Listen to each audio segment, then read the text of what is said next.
Hola amigos, ¿qué tal? Bienvenidos al canal. Yo soy el doctor Cristian Moya y en este video vamos a hablar sobre los niveles normales de glucosa en sangre en pacientes sanos sin alteraciones y también veremos los niveles de glucosa en pacientes con prediabetes y diabetes mellitus.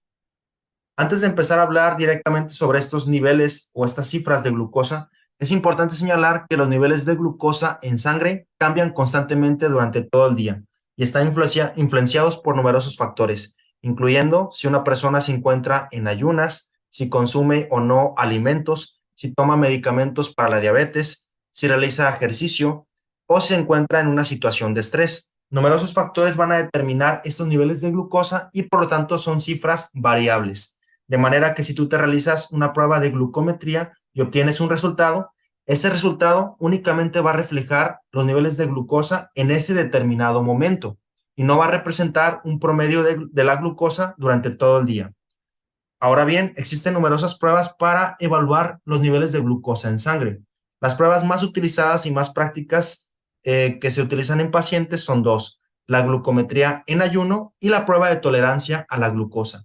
La glucometría en ayuno consiste en evaluar los niveles de glucosa en sangre, ya sea por glucometría capilar o por una muestra sanguínea, y esta consiste en evaluar los niveles de glucosa en sangre 8 horas después de no consumir ningún alimento o bebida azucarada.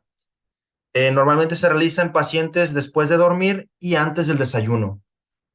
La prueba de tolerancia a la glucosa consiste en evaluar la glucosa antes y después de tomar una bebida azucarada en diferentes periodos. Antes de la toma, 1 hora después de la toma y 2 horas después de tomar esta bebida azucarada. De igual forma, vamos a explicar un poco más estos detalles a lo largo del video. ¿Cuáles son los niveles de glucosa en sangre en ayuno? Va a depender si eres una persona sana, normal, sin alteraciones.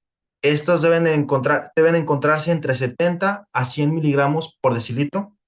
Personas con prediabetes se encuentran en un rango de 100 a 125 miligramos por decilitro y personas con diabetes tienen niveles iguales o mayores a 126 miligramos por decilitro.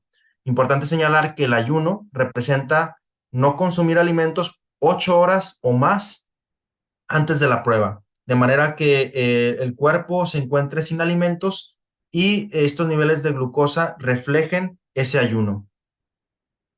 Ahora, la prueba de tolerancia a la glucosa consiste en evaluar los niveles de glucosa antes y después de tomar una bebida azucarada de 75 gramos de dextrosa. Aquí se realiza esta medición de los niveles de glucosa antes de la toma de esta bebida azucarada, 1 hora después de la toma de esta bebida y 2 horas después de la toma de la bebida azucarada. Después de 2 horas, personas normales sin alteraciones deben de tener cifras menores a 140 miligramos.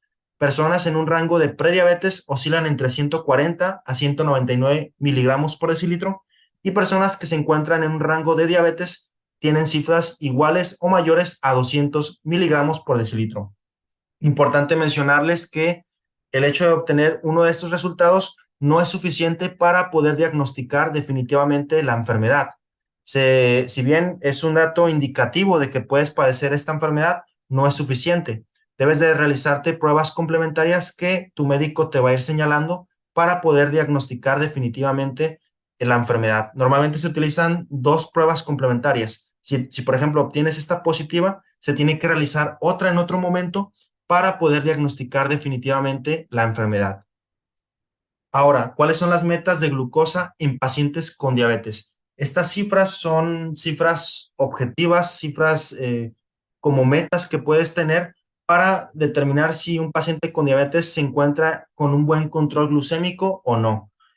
Y aquí estas son cifras muy importantes que nos ayudan a determinar que un paciente tenga menor riesgo de desarrollar hipoglucemia, es decir, que su azúcar baje, que tenga azúcar baja, o también son importantes para evitar crisis de hiperglucemia y que el paciente desarrolle complicaciones a largo plazo y que afecte, por ejemplo, sus riñones, su corazón o que eleve el riesgo cardiovascular.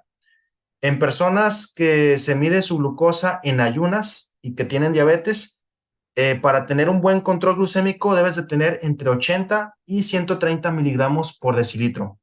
Si consumes alimentos, se puede evaluar por medio de una glucometría 2 horas después de consumir estos alimentos y debes de tener menos de 180 miligramos por decilitro. Si tienes arriba de estas cifras o menor a estas cifras, puede que tengas problemas, ya sea hiperglucemia y tengas un descontrol y tengas posibles complicaciones a largo plazo, o si obtienes menos de 80, puede que tengas riesgo de hipoglucemia, de que tu azúcar baje. Y bueno, esto ha sido todo por hoy. Espero que el video te haya gustado y te haya sido de utilidad. No olviden suscribirse al canal y compartir este video en sus redes sociales. Los invito también a que activen la campanita de notificaciones para que no se pierdan de próximos videos. Y les agradecería mucho si me regalan un like y comentan este video. Sin más que decir, me despido y les deseo un excelente día. Hasta la próxima.